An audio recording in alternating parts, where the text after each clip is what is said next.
Hey everyone, welcome back to our channel. So in today's video, I'll show you how you can use Taobao image search without knowing Chinese. So let's get started by downloading the Taobao application in your mobile device. Once it is downloaded, open it up and then you want to go ahead and simply log in to your account.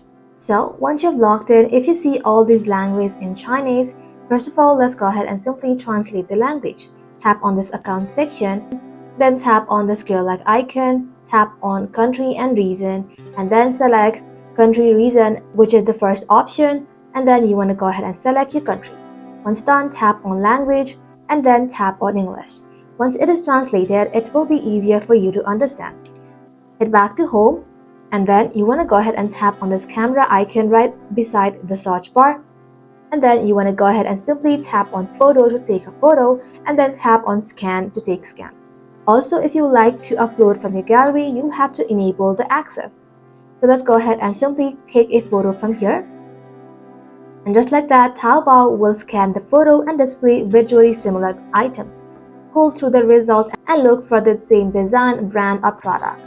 It's great for clothes, shoes, electronics, home goods, toys, and many more. So that is simply how you can use Taobao image search without knowing Chinese. Thank you all for watching the video till the very end. If the video was helpful, don't forget to like and sub, and I'll see you in the next one.